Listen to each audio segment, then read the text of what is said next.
Hi everybody and welcome back to the channel again today. So what are we going to talk about? Well, we're going to talk about our wonderful Chancellor of the Exchequer, our first female Chancellor of the Exchequer. Now, for all of you that weren't watching Prime Minister's questions yesterday, which to be honest, probably the best part of 90% of the country, because to be honest, people get bored of actually watching it. Okay, and obviously on this channel we don't generally talk about politics.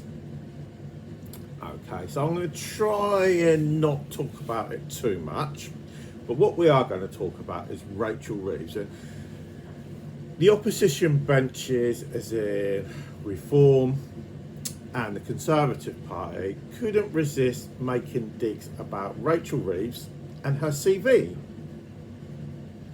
Now, a lot of people would say, does it really matter? Okay. Did she lie on her CV by saying that she was an economist at HBOS or back in the day before she became a Labour MP? Well, frankly, I couldn't give a damn. I could not give a Scooby-Doo whether she lied or not. Because to be honest, to be a good MP, you've got to be a bloody good liar. Because they lie half the time anyway. And they can come back at me for that comment, if they wish. Okay. The reality is, MPs do lie a lot.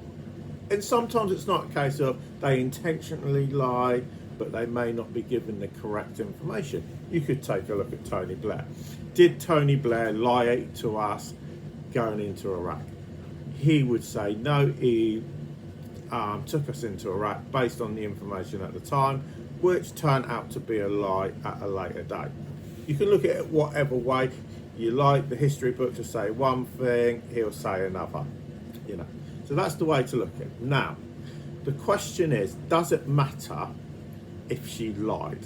Now, technically, okay, in employment and in recruitment, I always got told, and this is going back in the day because I'm not as young as I used to be, it didn't really matter what you put on your CV. As long as you don't get caught lying, it doesn't matter. It's when you put it on an application form is when the legality comes into it. And you can be held to account, and you can be sacked for it, and potentially you could probably be prosecuted for it. When it comes to a CV, you can bend the truth as much as you pretty much like without it being made to look stupid. Now the question is, does it actually matter for her? I would suggest not. Okay, because this is the way I look at it. You know, now, I'm not a Labour voter. I'm not a Labour supporter. Okay, I will openly admit I vote Conservative. And you can all boo me and heckle me for that in your own free time. I'm not going to take offence to it. Okay, we all vote how we wish. I've pretty much all my life voted Conservative. Now the problem is she good enough for the job? Is she the best person in the Labour Party to be Chancellor? If the answer to that one question is yes, then in my book, it doesn't matter if she lied.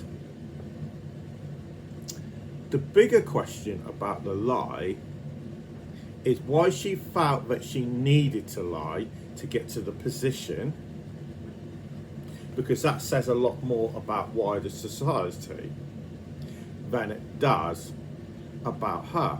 Because the big argument is, and I don't want to play the female versus male card, okay, but it's harder for women to get to the top jobs. You know, because at the end of the day, she is the first female chancellor.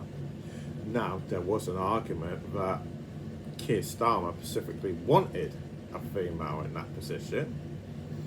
You know, the Labour Party have always been a party for the best part of 20 years where they wanted 50-50 on their benches, diversity and all of this, so they can throw all the mud at the Conservative Party. Doesn't really look like that. Well, when you look at the top jobs at the moment. But that's another thing that Keir Starmer will have to look at a later date.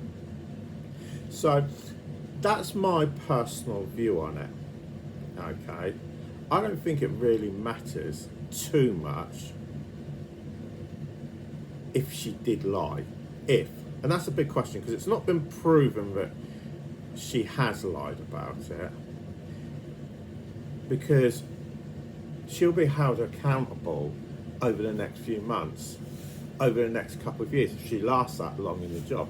Because to be honest, it's not an easy job. You know, if she does a blinder of a job as the Chancellor of the Exchequer, nobody's going to care.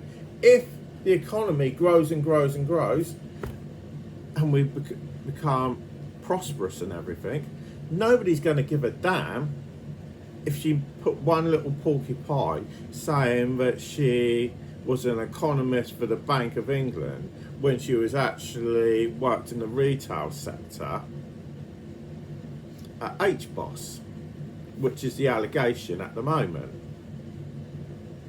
You know, political parties can use this to try and score points, but at the end of the day, ain't really going to matter two hoots. So, for her sake, I hope she does do a good job. From a political point of view, I hope she doesn't. But that's just me being personal. But for the country, I hope she does. And some of these MPs need to grow up. Because I'm sorry to say it, virtually every single MP in the Houses of Parliament, I'm not saying all of them, have lied about something.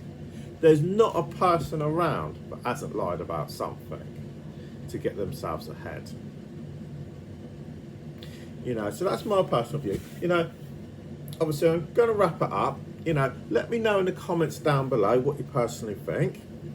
If you think I'm talking a load of tosh, you know, just put it in the comments below. I'm a big boy, I can handle it. Okay, I ain't going to get in a row with you or anything. Okay, and obviously if you are new to the channel, you know, please do subscribe. We do need new subscribers all the time. But for now, thanks for listening, and we'll speak to you again a bit later.